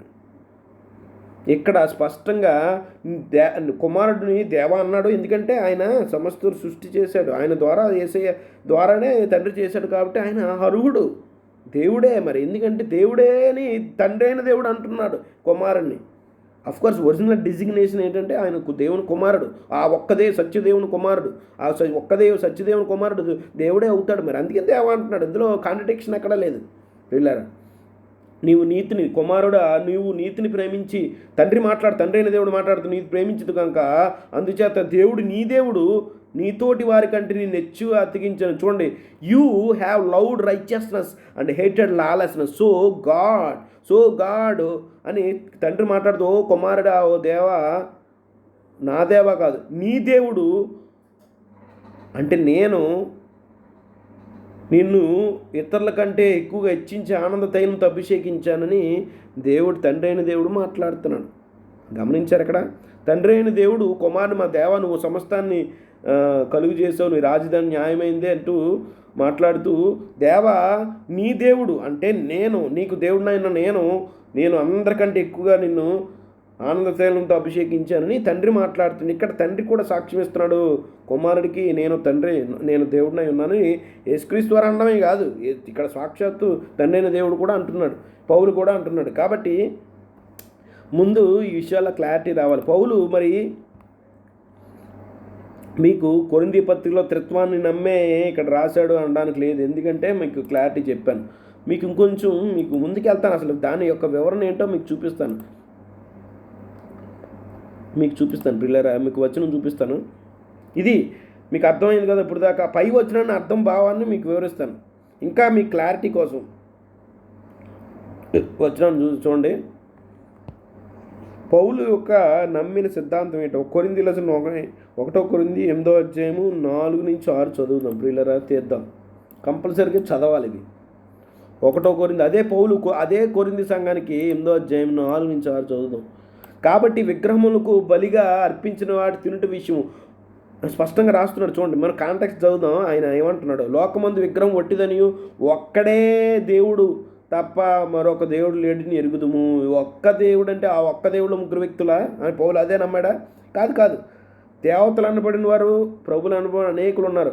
ఒక్కడే దేవుడు తప్ప మరొక దేవుడు లేడు అంటూ పౌలు ఆకాశమందు భూమియు దేవత, ఆ ఒక్క దేవుడు ఎవరు చెప్తున్నాడు? దేవతలు అనబడిన ఉన్న మనకు ఒక్కడే దేవుడు ఉన్నాడు. ఆయన ప్రభు, ఆయన తండ్రి, ఆయన నుండి సమస్తము కలిగెను, ఆయన నుండి is the source of all things. ఆయన నిమిత్తం మనం ఉన్నాము, తండ్రి నిమిత్తం మనం ఉన్నాము. మరియు మనకు ప్రభువు ఒక్కడే, ఆయన యేసుక్రీస్తు వారు. ఆయన ద్వారా, త్రూ హిమ్, హవ్వ ద్వారా, ఆదాము నుండి మనం కలిగాం, హవ్వ ద్వారా కలిగాం. అలాగా ఆయన ద్వారా, తన కుమారుని ద్వారా, యేసుక్రీస్తు ద్వారా, ఆయన నుండి, తండ్రి నుండి సమస్తం కలిగెను, కుమారుని ద్వారా సమస్తం కలిగిన, ద్వారా నుండి, రెండింటికి మీరు డిఫరెన్స్ తెలుసుకోవాలి. మనము ఆయన ద్వారా కలిగిన వారు. చూసారు కదా, ఇక్కడ క్లారిటీ ఉందో చూసారా? One God, no God but one God the Father, one Lord Jesus Christ అని మనకి స్పష్టంగా పౌలు యొక్క సిద్ధాంతం ఇది ప్రియులారా. ఇక్కడ ఇప్పుడు విషయానికి వచ్చేద్దాం ప్రియులారా. బ్రదర్ ఇవన్నీ చెప్తున్నారు, ఓకే, మరి ఈ వచనాలు ఏంటి? పై వచనం, మీరు ప్రభు అయిన యేసుక్రీస్తు కృపయు, దేవుని ప్రేమయు, పరిశుద్ధాత్మ సహవాసమును మీకందరికీ తోడై ఉండునుగా. కానీ పరిశుద్ధాత్మ సహవాసము అంటే మన దైవంలో మూడో వ్యక్తి కాదా? అది మరి త్రిత్వంలో మూడో వ్యక్తి కాదా బ్రదర్? మరి ఏమంటారు? ఇంతకీ పరిశుద్ధాత్ముడు ఎవరో మనం ఆల్రెడీ ఇదివరకే చూసాము. పౌలు అదే కొరింథీకి ఇలా రాశాడు. చూడండి, ఆయన పరిశుద్ధాత్ముడు అంటే ఎవరో మీకు అర్థం అవడం కోసం చూడండి ఇక్కడ స్పష్టంగా. మీరు అన్యజనులే ఉన్నప్పుడు, కొరింథీయుల మొదటి పత్రిక 12:2-3లో, మీరు అన్యజనులు ఉన్నప్పుడు మోగ విగ్రహములకు ఆరాధించుట ఎటుపడిన అటు నడవబడితిరి మీకు తెలియను. ఇందుచేత దేవుని ఆత్మ వలన మాట్లాడువాడెవడు యేసు శాపగ్రస్తుడని చెప్పడనియు. ఎవరైతే దేవుని ఆత్మ చేత నడిపించబడతారో యేసుని శాపగ్రస్తుడు అన్నారట. కానీ ఇక్కడ అదే పదాన్ని దేవుని ఆత్మను ఇంకో విధంగా రాస్తున్నాడు. పరిశుద్ధాత్మ తప్ప ఎవడు యేసు ప్రభు అని చెప్పడని నీకు తెలియజేస్తున్నాను. ఇక్కడ పరిశుద్ధాత్మ సహవాసం అంటే మూడో వ్యక్తి కాదు. ఇక్కడ పౌలు ఏం నమ్ముతున్నాడు? ఇక్కడ అదే కొరింథీకి లేఖ రాస్తూ పరిశుద్ధాత్మనికి మరో పేరేంటి? పరిశుద్ధాత్మ చూడండి, apostle Paul believes that the Holi spirit is the spirit of God. అంతే కదా? ఎవడైనా దేవుని ఆత్మ కలిగి ఉంటే వాడట యేసుని శాపగ్రస్తుడు అండంట. ఎవడైనా దేవుని ఆత్మ అంటే పరిశుద్ధాత్మ ఉంటే యేసు ప్రభువుని ఒప్పుకుంటాడంట. ఇక్కడ పరిశుద్ధాత్మ అన్నా దేవుని ఆత్మ అన్నా ఒకటి. ఇక్కడ దేవుని ఆత్మ ఎవరో మనం ఆల్రెడీ అందుకనే ఫస్ట్ పార్ట్ చూసాము. మనం ఏం ప్రియులరా దేంట్లో చూసాము? పరిశుద్ధాత్ముడు ఎవరనే దాంట్లో ముందు 2 వీడియోల క్రితం మనం చూసాం ప్రియులరా. స్పిరిట్ ఆఫ్ గాడ్ అంటే దేవుని యొక్క ఆత్మ, దేవుని సంబంధించిన, అక్కడ దేవుడు ఎవరో మనం ఆల్రెడీ క్లారిటీ వచ్చి ప్రతి లేఖనాలు చూసాం కదా. దేవుడు అంటే మీకు గుర్తురావు, ఎప్పుడైనా సందర్భం రాసిన వాళ్ళ దృష్టిలో తండ్రి యొక్క ఆత్మ ద్వారా అని ఇక్కడ పౌలు చెప్తున్నాడు. మీకు ఇంకా క్లారిటీ వస్తుంది, చాలా అద్భుతంగా ఉంటుంది. చూడండి, మీకు ఇంకొంచెం ఆ పౌలు సందర్భాలే మీకు చూపిస్తాను. ఇక్కడ పరిశుద్ధాత్మ అంటే మీరు దేవుని ఆత్మను మీరు గమనించాలి. ఇక్కడ పరిశుద్ధాత్మ అంటే దేవుని యొక్క ఆత్మ, దేవుడు అంటేనే తండ్రి యొక్క ఆత్మ సహవాసం అని అంటున్నాడు. చూడండి, గమనించండి. పౌలు మీకు అర్థం వివరిస్తున్నాను, పై వచ్చినాను. ఇక్కడ త్రిత్వం లేదు ప్రియులారా, ఒక ఇద్దరు వ్యక్తులు ఉన్నారు, తండ్రి కుమారుడు ఉన్నారు అంతే. ఎఫెసీ 4:30 చూడండి, దేవుని పరిశుద్ధాత్మను దుఃఖపరచుకోండి. ఇక్కడ పరిశుద్ధాత్మను ఎవరండి? దేవునికి సంబంధించిన. దేవుడు అంటే ఎవరండి? దేవుని పరిశుద్ధాత్మ అంటే పరిశుద్ధాత్మ దేవుడు కాదు, మూడో వ్యక్తి కాదు. అక్కడ దేవుడు అంటేనే తండ్రి పరిశుద్ధాత్మ దుఃఖపరచు విమోచన దినం వరకు ఆయన యందు మీరు ముద్రింపబడి ఉన్నారు. ఆయన అంటే పరిశుద్ధాత్మ దేవుళ్ళో కాదు, దేవునిలో ముద్రించబడి ఉన్నారు. కన్ఫ్యూజ్ చేసేస్తారు త్రిత్వవాదులు. దేవుని పరిశుద్ధులు అంటే ఆయన యందు మీరు ముద్రించబడిన దైవ వ్యక్తులు, పరిశుద్ధాత్మ దేవునిలో కాదు. ఇక్కడ ఆ పదం వాడకూడదు. దేవుని పరిశుద్ధాత్మను ఇంగ్లీష్లో చూడండి, హోలీ స్పిరిట్ ఆఫ్ గాడ్. ఇంత క్లారిటీ ఇంగ్లీష్లో కూడా చదవండి. గాడ్ అంటే ఇక్కడ ఒకడే, there is no God but one God, we have only one God, he is the Father అని పౌలు ఇంకా క్లారిటీగా చెప్పాడు. ఆ వచనాలన్నీ మనసులో పెట్టుకుని వచనాలు మనం అర్థం చేసుకోవాలి, లేకపోతే మనకు సత్యం అర్థం కాదు. The Holi spirit of god who are sealed for the day of redemption. దేవునిలో ఆయన ఆత్మ ద్వారా మనం ముద్రించబడి, దేవునిలో అంటే తండ్రిలో, ఇక్కడ ఆయన ఏంటంటే పరిశుద్ధాత్మ దేవుడని మూడో వ్యక్తులు కాదు, దేవునిలో అంటే తండ్రిలో తన ఆత్మ ద్వారా, తన పరిశుద్ధాత్మ ద్వారా మనం ముద్రించబడం. 1 తెస్సలోనికైయులు 4:8 కాబట్టి ఉపేక్షించేవాడు మనుష్యుని ఉపేక్షించేవాడు కానీ మీకు తన పరిశుద్ధాత్మను అనుగ్రహించిన దేవునికే ఉపేక్షించండి. ఇక్కడ కొంచెం క్లారిటీ, ఒక్కొక్క వచనాన్ని మీరు చక్కగా అమర్చుకుంటూ వాక్య సారాంశాన్ని అర్థం చేసుకోవాలి. ఇక్కడ పరిశుద్ధాత్మను అనుగ్రహించిన దేవునికి, therefore the person who rejects this does not reject man but God. Who is that God? According to Paul, అపోస్తలుడైన పౌలు ప్రకారం ఆ దేవుడు ఎవరు? తండ్రి అయిన దేవుడు. who also gives his holy spirit.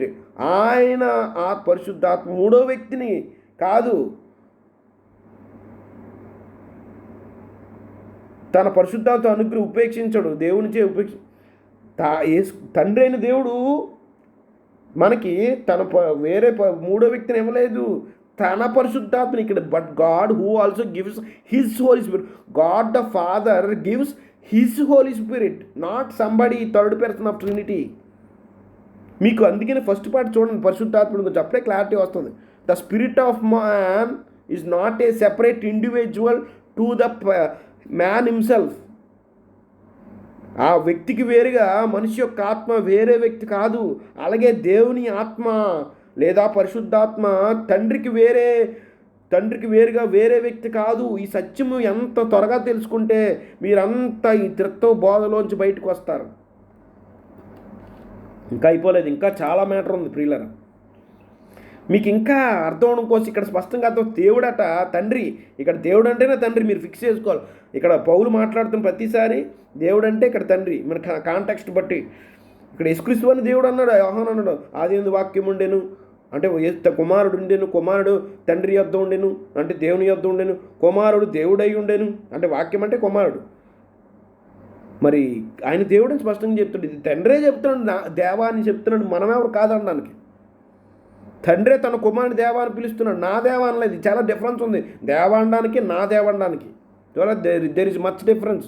రెండు మిక్స్ క్లమ్జీకి చేసేకండి, మీకు ఇంకా క్లారిటీ వస్తుంది. మీకు ఇప్పుడు ఈ విషయాలు గుర్తుపెట్టుకోండి. పరిశుద్ధాత్మ సహవాసం అంటే ఏంటో మీకు అర్థం. మూడో వ్యక్తి కాదు. మార్కు సువార్త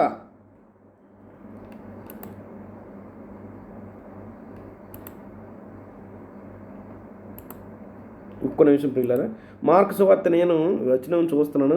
మార్కు సువార్త 13:11 వారు మిమ్మల్ని అప్పగించినప్పుడు, చూడండి మీకు ఇంకా క్లారిటీ కోసం ఇక్కడ స్పష్టంగా దేవుడు తండ్రి అయిన దేవుడు తన ఆత్మనిస్తున్నాడంటే ఇంకా మీకు క్లారిటీ రావట్లేదు కదా, అందుకే మీకు క్లారిటీ కోసం. వారు మిమ్మల్ని అప్పగించినప్పుడు అంటే మనం ప్రభు కొరకు సాక్షులై బ్రతుకుతున్నప్పుడు 10 అధికారులు వద్దకు ఈడ్చబడినప్పుడు వారు విధమైన ప్రశ్నలు వేస్తారు. మన పౌలు ఎలాగైతే ఉన్నాడో రాబోయే రోజుల్లో మహాశ్రమంలో మనం కూడా ఈడ్చబడతాం. మీకు సువార్త చేయొద్దని చెప్పాం కదా, మళ్ళీ ఆ నామం ఎందుకు ప్రకటన చేస్తున్నారని అధికారులు మన ప్రశ్న వేసినప్పుడు మనం ఏం మాట్లాడో కొంచెం భయపడతాం జనరల్గా మానవులుగా. కానీ మీరు భయపడకుండా సందర్భం మాట. వారు అంటే అధికారులు, వారు మిమ్మల్ని అప్పగించుటకు, వారంటే ఎవరైతే మతోన్మాదులు వీళ్ళందరూ వారు కొనుక్కోబడినప్పుడు మీరు ఏమి చెప్పుదామా అని పోలీసులైనా ఎవరైనా అయి ఉండొచ్చు. ముందుగా చింతపడకూడదు. ఆ గడిలో మీకేది ఇవ్వబడునో అదే చెప్పువాడు ఎవరు? ఆ భయంకర పరిస్థితుల్లో రాబోయే రోజుల్లో పరిశుద్ధులు అన్ని తరాల్లోనూ ఇలాగా ఇబ్బంది పడ్డారు. అధికారులు ఎద్దుకు నించోపెడతారు. మనం అంటే కెట్టనవారు చూడండి అని చెప్పి నిలబెట్టినప్పుడు ఏం మాట్లాడే భయం ఉంటుంది. ఆ భయం అప్పుడు మనం భయపడవలసిన లేదు. ఎందుకంటే మనలో ఉండి చెప్పేవాడు ఎవరు? చెప్పువాడు పరిశుద్ధాత్మ, ఇక్కడ ఇంగ్లీష్లో ద హోలీ స్పిరిట్. కానీ మీరు గారు అదే సందర్భాన్ని మత్తయి సువార్త 10:19 అదే సందర్భం మనలో ఉండి మాట్లాడేది ఎవరండి? పరిశుద్ధాత్ముడు. గమనించాలి, 3-4 వ్యక్తులు కాదు. ఇక్కడ మత్తయి సువార్త 10 వారు అదే సందర్భం చదువుదాం. వారు మిమ్మల్ని అప్పగించుతున్నప్పుడు ఎలా మాట్లాడదాం, ఏమి చెప్పుదాం చింతపడకుండా మీరేం చెప్పాలనో అది ఆ గడిలో మీకు కనుక మీ తండ్రి ఆత్మ మీలో ఉండి మాట్లాడుతున్నాడు కానీ మాట్లాడేవారు మీరు కాదు. The spirit of your Father, the father has a spirit and through his spirit ఆయన ఆత్మ ద్వారా మనతో మాట్లాడతాడు, మన ద్వారా మాట్లాడతాడు. మీకు అర్థమైందా పిల్లరా? పరిశుద్ధాత్ముడు ఈజ్ ఈక్వల్ టు తండ్రి ఆత్మ. The Holi spirit is equal to the spirit of your Father, the Spirit that belongs to the God the Father. తండ్రి అయిన దేవుని ఆత్మ మీలో ఉండి మాట్లాడతారు అని స్పష్ట దేవుడే ఆత్మని వాక్యులు చెప్తుంది. కాబట్టి ఇక్కడ మూడో వ్యక్తి కాదు. పరిశుద్ధాత్ముడు అంటే ఎవరు? సాక్షాత్తు ఎవరు? దేవుడు తండ్రి. ఇక్కడ తండ్రి తన కుమారుని ఆత్మ, ఒకటే ఆత్మ ఉన్నది. Both father and the son share same spirit. ఒకే ఆత్మ. ఇద్దరు వేరు వ్యక్తులైనా కూడా ఎసెన్స్ తండ్రి కుమారుడు ఒక ఆత్మ షేర్ చేస్తున్నారు. అందుకనే ఆత్మ ఒక్కటే అని బైబిల్ చెబుతుంది. ఎందుకంటే ఈ మర్మం గొప్పది ప్రియులారా. తండ్రి కుమారులో ఉన్నాడు, కుమారుడు తండ్రిలో ఉన్నాడు. ఈ మర్మం గొప్పది. మనకి మింగున పడదు ఈ విషయం. కాబట్టి దేవుని ఆత్మ మనలో ఉంటే చూడండి ఇంకొంచెం క్లారిటీ మనకు వస్తుంది. ఇక్కడ మీరు మాట్లాడేది మీరు కాదు, తండ్రే మీతో మాట్లాడతాడని సందర్భం ఉంది. ఇక్కడ చూడండి 1 యోహాను 1:3 ఇప్పుడు మీకు క్లారిటీ వస్తుంది. అదే సందర్భాన్ని ఇక్కడ చూడండి. పరిశుద్ధాత్మ సహవాసం యేసుక్రీస్తు వారని మొదట చెప్పబడింది. పౌలు దేవుని ప్రేమని ఆయన తండ్రి గురించి మాట్లాడుతున్నాడు. ఇక్కడ పరిశుద్ధాత్మ సహవాసం అంటే ఏంటో మనకి ఇదే కదా అర్థం కావట్లేదు. ఇక్కడ చూడండి ఇదే సందర్భం యోహాను ఏం చెప్తున్నాడో 1 యోహాను 1:3 మాతో కూడా మీకును సహవాసం కలిగి ఉన్నట్లు మేము చూచిన దాన్ని వినిన దాన్ని మీకు తెలియజేస్తాం. మన సహవాసం అయితే కాండి ఇక్కడ నిజంగా తత్వవాదులు చెప్పిన పరిశుద్ధాత్మ మూడో వ్యక్తి అయితే ఇక్కడ యోహాను మిస్ అవుతున్నాడు. ఇక్కడ ఏమన్నా మన సహవాసం, పరిశుద్ధాత్మ సహవాసం అంటే అదే సందర్భాన్ని ఇక్కడ ఏమంటున్నాడు యోహాను? మన సహవాసం అయితే తండ్రితోనూ కూడాను ఆయన కుమారుడైన యేసుక్రీస్తుతో కూడా ఉన్నది. చూడండి, క్రీస్తు బోధ యందు నిలిచి ఉన్నవాడు దాన్ని విడిచి ముందుకు సాగు ప్రతివాడు దేవుని అంగీకరింపు. ఆ బోధ యందు నిలిచివాడు తండ్రిని కుమారుని అంగీకరించేవాడు. యోహాను 14:23 యేసు ఒకడు నన్ను ప్రేమించినడల వారు నా మాట గైకొను, అప్పుడు నా తండ్రి వాడిని ప్రేమించి. మేము అంటే ముగ్గురు కాదు, తండ్రి కుమారుడు, మేము వాని యొద్దకు వచ్చి వాని యొద్ద నివాసం చేసేదాం. మన సహవాసం ఎవరితో ఉంది? తన ఆత్మ ద్వారా. పరిశుద్ధాత్మ అంటే మూడో వ్యక్తి కాదు. ఇక్కడ వచనాలన్నీ క్లారిటీగా చదవండి ప్రియులారా, కన్ఫ్యూజన్ అవ్వకండి. ఈ త్రిత్వమైన మైండ్ కళ్ళద్దాలు పెట్టుకుంటే మనం కన్ఫ్యూజ్ అయిపోతాం. ఇక్కడ చాలా ఈజీ అర్థం చేసుకోవడం. ఇక్కడ మన సహవాసం ఎవరితో ఉందని యోహాను చెప్తున్నాడు? పరిశుద్ధాత్మ సహవాసం మూడో వ్యక్తి కాదు. ఆ పరిశుద్ధాత్మ ఎవరు? తండ్రి కుమారు యొక్క ఆత్మ. They both share the same spirit. మేము వచ్చి నివాసం చేద్దాం. ఇక్కడ బైబిల్ మొదట ఆదికాండం నుంచి ప్రకటన ఇద్దరు వ్యక్తుల గురించే మాట్లాడుతుంది. తండ్రి అయిన దేవుడు, ఆయన కన్న కుమారుడైన యేసుక్రీస్తు వారి గురించే. పరిశుద్ధాత్మ మూడో వ్యక్తి కాదు. వారి యొక్క ఆత్మే పరిశుద్ధాత్మగా. దేవుని యొక్క ఆత్మ అన్నా క్రీస్తు యొక్క ఆత్మ అన్నా they both share the same spirit. మీకు అర్థం చేసుకోవాలి. మీరు ముందుకు వెళ్దాం. లోక 1:3 ఇంకా మీకు అర్థం అవడం కోసం చూడండి. పరిశుద్ధాత్మ సహవాసం అంటే ఏంటో మీకు దూత అంటే పరిశుద్ధాత్మ నీ మీదకు వచ్చును, పరమోన్నతిని శక్తి నిన్ను కమ్ముకొనును, గనుక పుట్టబో శిశువు పరిశుద్ధుడై దేవుని కుమారుడు అనబడును. పరిశుద్ధాత్మ అంటే పర్యాపదంలాగా ఇక్కడ ఈక్వలెంట్ వర్డ్ ఏంటి? పరిశుద్ధాత్మ అంటే ఎవరు? సర్వోన్నతి, the most high, the power of the most high. Most high అంటే ఎవరు? బైబిల్ ప్రకారం ప్రియులారా, సర్వోన్నతుడు ఎవరు? తండ్రి అయిన దేవుడు. ఆ తండ్రి అయిన దేవుని సన్నిధి, శక్తి. పరిశుద్ధాత్ముడు అంటే వ్యక్తే, అఫ్ కోర్స్. చూడండి, apostle Paul is not saying that the Holi spirit is so called third person of trinity. అపోస్తలుడైన పౌలు కొరింథీ 2వ పత్రిక 13-14 పరిశుద్ధాత్మ సహవాసం అంటే త్రిత్వంలో మూడో వ్యక్తి అనట్లేదు. But what apostle Paul means here is that all true believers have the fellowship. ఇక్కడ అపోస్తలుడైన పౌలు ఏం చెప్తున్నాడంటే పరిశుద్ధాత్ముడు ద్వారా, పరిశుద్ధాత్మ సహవాసం అంటే ప్రతి విశ్వాసి సహవాసము తండ్రితోనూ కుమారునితోనూ ఉన్నది. ఎలాగా? వారి యొక్క ఆత్మ మనలో నివసించడం ద్వారా. చూడండి, ఇక్కడ ఇంగ్లీష్లో మీకు అర్థమైంది రాశాను చూడండి. What apostle Paul means here is that all true believers have the fellowship. మన యోహాన్ అన్నాడు కదా, మన సహవాసం ఎంత తండ్రితో అదే చెప్తున్నాడు, ఆయన కూడా అదే చెప్తున్నాడు. కాంట్రడిక్షన్ లేదు. With the father we have fellowship with the father and the son through the indwelling of the spirit of god or the spirit of Christ which is the invisible presence and power of god in their lives. మీకు ఇంకా clarity వస్తుంది ప్రియులర్, అప్పటితో అయిపోలేదు. మీకు ఇంత క్లారిటీగా ఎవరు చెప్తారు ప్రియులర్? అర్థం చేసుకోండి.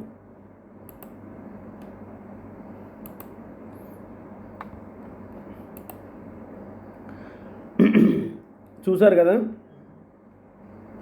నిజంగా మన సహవాసం, పరిశుద్ధాత్మ సహవాసం అంటే పౌలు దృష్టిలో మన సహవాసము తండ్రితోనూ కుమారుడితోనూ ఉన్నదంటే ఎలాగా? మనలో తన ఆత్మను, తన దేవుని యొక్క ఆత్మ ద్వారా మన తండ్రితోనూ కుమారునితోనూ సహవాసంలో ఉంటామని, వారి యొక్క ఆత్మ ద్వారా మన సహవాసంలో ఉంటామని చెప్తున్నాడు. మూడో వ్యక్తి ఉన్నాడని కాదు పౌలు ఉద్దేశం అక్కడ. అందుకనే పరిశుద్ధాత్మ దేవుడని మూడో వ్యక్తి లేదు, మూడో వ్యక్తి ఎవరు లేరు ఇక్కడ. మీకు ఎంత క్లారిటీగా చెప్పారు. అందుకే మొదట పరిశుద్ధాత్మ అనే టాపిక్ మీరు బాగా చదవాలి. అయితే పౌలు ముగ్గురు వ్యక్తులను నమ్మలేదండి. ఎందుకంటే యేసుక్రీస్తు వారు ఏమన్నాడు? అద్వితీయ సత్యదేవుడు నిన్నును, మరి క్రీస్తుని పోలి నడుచుకున్నాను నేను అంటున్నాడు. మరి క్రీస్తు విశ్వాసమే అపోస్తలుడైన పౌలు విశ్వాసం అయ్యి ఉండాలి. నీవు అద్వితీయ సత్యదేవుడు నిన్నును, ద ఓన్లీ ట్రూ గాడ్, తండ్రిని ప్రార్థన చేస్తూ నీవు పంపిన యేసుక్రీస్తుని ఎదుగుటించి. వై డిడ్ యెహోషువ says that we only need to know the father and the Son to have eternal life.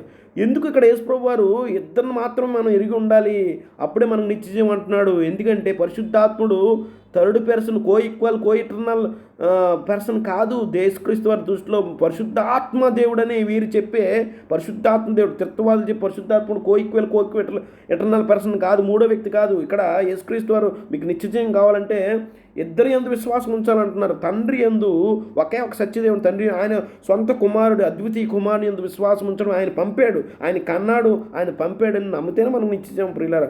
ముగ్గురు నమ్మ మరి నిజంగా పరిశుద్ధాత్ముని మరి నమ్ముంటే, పరిశుద్ధాత్మ వేరే వ్యక్తి అయి ఉంటే మరి ఆయన్ని ఇక్కడ సన్మానించాలి. ఒకే ఒక సత్యదేవుడు నిన్నును నీతో పాటు ఉన్న పరిశుద్ధాత్మ దేవుడును నన్నును ఎరగటే నిత్యజీవం అనాలి కదా. మీరు ఆలోచన చేయండి. ఒక వ్యక్తిని నిజంగా యేసుప్రభు వారు అవమానించారు అంటే నేను అనట్లేదు సుమా, త్రిత్వవాదం ప్రకారం మనం ఆలోచన చేస్తే యేసుప్రభు వారు ఒక వ్యక్తిని రిజెక్ట్ చేశాడు, తృణీకరించాడు. ఎందుకంటే ఒకే ఒక సత్యదేవుడు నిన్నును అనగా, ఇక్కడ యేసుప్రభు వారు ముగ్గురు వ్యక్తులు ఉంటే ఏమనాలి తెలుసా? ఆయన భూమి మీద మనిషిగా ఉన్నాడు కాబట్టి ఒకే ఒక సత్యదేవుడు నిన్నును అనగా తండ్రి పరిశుద్ధాత్మతో పాటు నన్ను ఎరగడమే నిత్యజీవం అనాలి కదా. మీరు పంపిన నన్ను ఎరగడమే నిత్యజీవం అనాలి కదా. ఇక్కడ అన్నది because the Holi spirit is not God the Spirit so called third person of Trinity, but the spirit of God, the Spirit that belongs to God the Father. It is only the father and Son we need to know as the Holi spirit is their Spirit. కాబట్టి మీరు ఈ విషయం అర్థం చేసుకోవాలి. చూడండి, ఇంకా మీకు clarity కోసం చెప్తున్నాను. ఇంకా సహవాసం అంటే ఏంటో మీకు అర్థం చెప్తాను, ఇంకొంచెం వివరంగా చెప్తామని. లోక 10వ అధ్యాయం 22వ వచనం, సమస్తమును నా తండ్రి చేత నాకు అనుగ్రహించబడింది. ఇక్కడ ఎప్పుడు బైబిల్లో మీరు ఎన్నిసార్లు గమనించినా తండ్రి కుమారుడు ప్రస్తావన మాట్లాడుతున్నటువంటి తండ్రి యేసుప్రభువు వారు ఎప్పుడు ఆ పరిశుద్ధాత్మ దేవుడితో మాట్లాడినాడు ఎక్కడ కనపడదు. ఇక్కడ చూడండి, కుమారుడు ఎవరో తండ్రికి తప్ప ఎవడు ఎరుగుడు. నిజంగా త్రిత్వంలో ముగ్గురు దైవ వ్యక్తులు ఉంటే మనిషికి వచ్చిన కుమారుడు ఎవరో ఎవరికి తెలుస్తుంది? ఇద్దరికి తెలియాలి కదా. తండ్రికి తప్ప మరి ఎవరికి తెలియదు అంటున్నాడు. తండ్రికి పరిశుద్ధాత్మను తప్ప, తండ్రి అయిన దేవునికి పరిశుద్ధాత్మ దేవునికి తప్ప కుమారుడు ఎవరో ఎవరికి తెలియదు అనాలి. త్రిత్వం ఉంటే మీరు ఆలోచన చేయండి, మీరు ఎమోషన్స్ ఫీల్ అయిపోకండి. మీరు నమ్మారు కాబట్టి పుట్టుకతో త్రిత్వంలో నేను అలాగే పెరిగాను కాబట్టి అదే సత్యం అనుకుని బతకూడదు. కుమారుడు ఎవరో తండ్రికి తప్ప మరి ఎవరికి తెలియదు. అంటే పరలోకంలో కానీ ఈ భూమి మీద అందు కానీ భూమి కింద ఉన్న ఎవరికి తెలియదు. అంటే పరిశుద్ధాత్మ దేవునికి కూడా కుమారుడు ఎవరో తెలియదా? అసలు పరిశుద్ధాత్మ దేవుడు ఉంటే కదా. వీళ్ళు కల్పించారు. దేవుని ఆత్మని మరొక వ్యక్తిగా చిత్రీకరించి త్రిత్వంలో ముగ్గురు వ్యక్తులు ఉన్నారని చిత్రీకరించారు. What about the third person, god the Holi spirit? The Holi spirit not the God the spirit, ఈ so called third person of Trinity.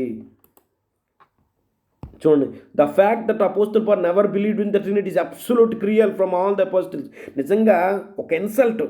మీరు 13 లేఖనాలు చూపించాను. ఎక్కడ అపోస్తలుడైన పౌలు మన తండ్రి అయిన దేవుని నుండి, మన ప్రభు అయిన యేసుక్రీస్తు నుండి మీకు సమాధానం కలుగును కాక అన్నాడు తప్ప 13 వచనాల్లో ఈ లాస్ట్ వచనంలో చెప్పాడు పరిశుద్ధాత్మ సహవాసం అన్నాడు. అంటే through their indwelling of the Holi spirit we have the fellowship with the father and the son. గమనించాలి మీరు ప్రియులారా, నీకే చెబుతుంది ప్రియులారా,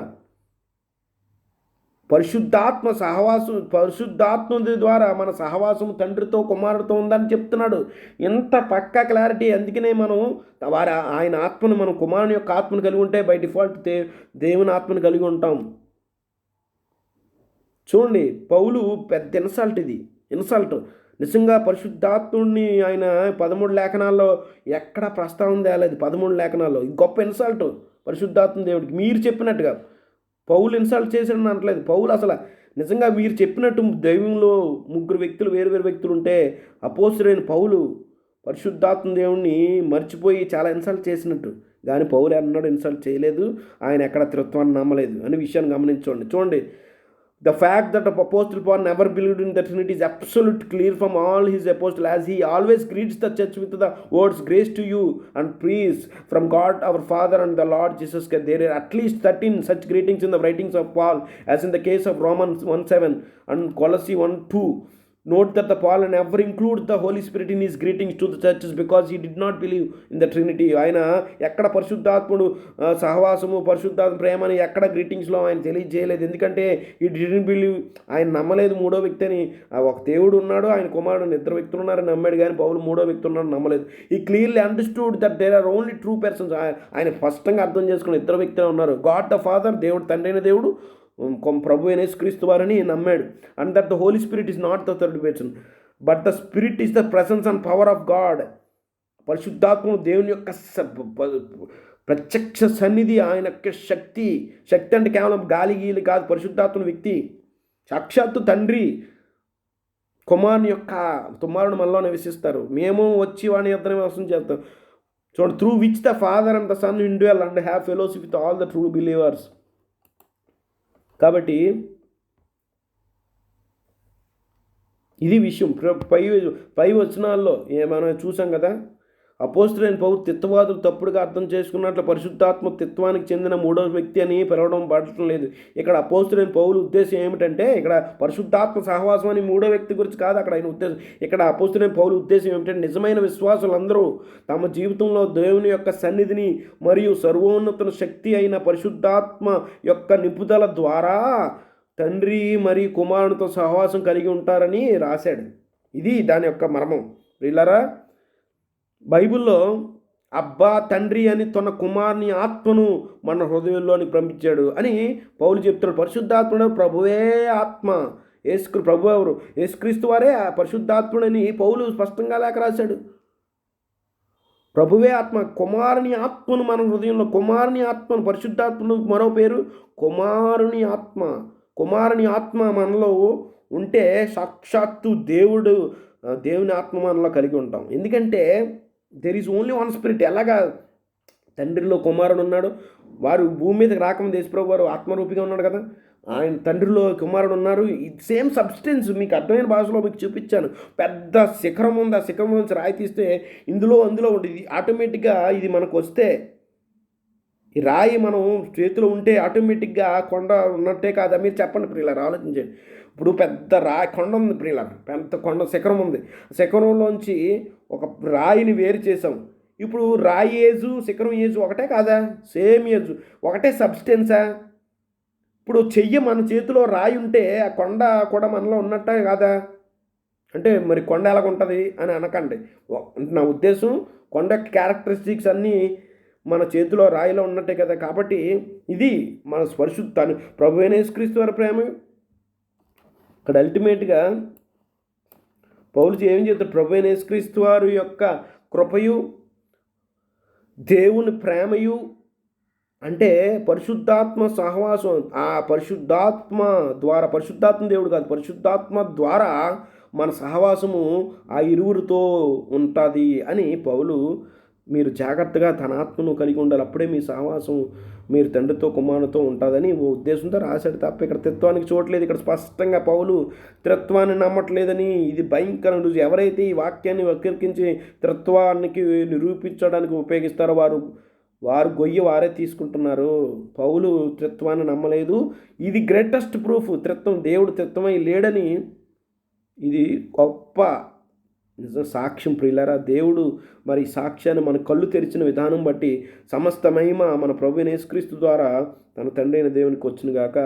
మరి మన సహవాసం అయితే తండ్రితోనూ ఆయన కుమారునితోనూ ఉంది, ముగ్గురు వ్యక్తులతో లేదు ప్రియులారా. మీరు ఈ సత్యం ఎంత త్వరగా తెలుసుకుంటే లోకాన్ని జయించేవాడు ఎవడో? యేసుక్రీస్తు వారు, యేసు దేవుని కుమారుడు అని చెప్పువాడు తప్ప, యేసు దేవుని కుమారుడు అని చెప్పువాడు తప్ప లోకాన్ని జయించేవాడు ఎవడో? మీరు లోకాన్ని జయించాలంటే యేసుక్రీస్తు వారు త్రిత్వంలో రెండో వ్యక్తి అంటే మీరు లోకాన్ని జయించలేరు. యేసుక్రీస్తు వారు దేవుని కుమారుడు, ముగ్గురు దైవ వ్యక్తులు కాదు. ఒక్క దేవునికి ఒక దైవ కుమారుడు ఉన్నాడు అని నమ్మితేనే రక్షణ.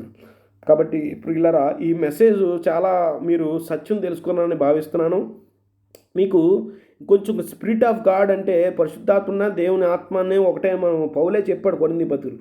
అది మీకు అర్థం కావాలంటే మీరు ముందు పెట్టిన వీడియోలు చూస్తే మీకు అర్థమవుతుంది క్లారిటీ. అందుకనే సిస్టమేటిక్గా ఒక్కొక్కటి నేను ఇప్పుడు దాకా మనకు 10 వీడియోలు అయిపోయి ప్రియులారా.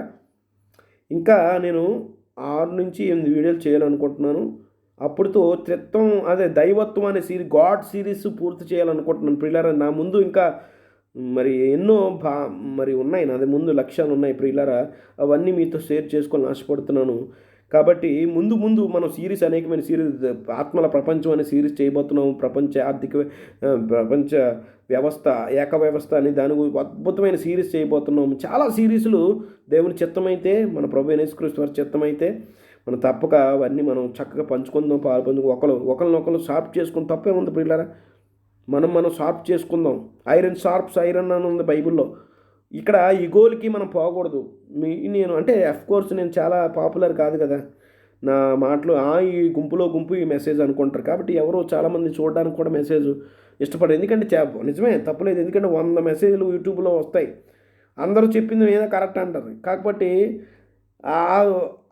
దానివల్ల నేను పెట్టి వీడియోలు ఎవరు చూడరు, చాలామంది చూడట్లేదు. ఏం చెప్తాడులే అని అన్నట్టు భావిస్తున్నారు ప్రియులారా. మీకు సత్యం పట్ల ఆసక్తి ఉంటే తప్పేముంది, నేను చెప్పింది కూడా మీరు పరిశీలన చేయండి ప్రియులారా. వాక్యానుసారం అనుకుంటే నమ్మండి, లేకపోతే తృణీకరించండి ప్రియులారా. మరి ఎంత చక్కగా మీరు చివరిదాకా ఎవరైతే ఉన్నారో వారందరూ ధన్యులు. నిజంగా వారు దేవుని ప్రేమించేవారని నాకు అర్థమవుతుంది ప్రియులారా. మరి విషయాన్ని దయచేసి షేర్ చేయండి, లైక్ చేయండి. మీరు లైక్ చేయట్లేదు, షేర్ చేయండి, సబ్స్క్రైబ్ చేసుకోండి నా ఛానల్. మీకు ముందు నేను దేవుని చెప్తున్నాను ప్రియులారా. తగ్గించుకొని నాకు తెలిసింది, దేవుడు నాకు తెలియజేసిన విషయాలు, నాకు తెలియని విషయాలు కూడా ఉంటాయి. నేను మీ దగ్గర నేర్చుకోవడానికి నేను సిద్ధమే. కాబట్టి ప్రియులారా, మీరు ఇవి షేర్ చేయండి. మరి మిమ్మల్ని, మీ కుటుంబాన్ని దేవుడిని యెహోవా సర్వసత్యంలో నడిపించి మీ కుటుంబాలని, మీ సంఘాలను దీవించును గాక. ఆమేన్.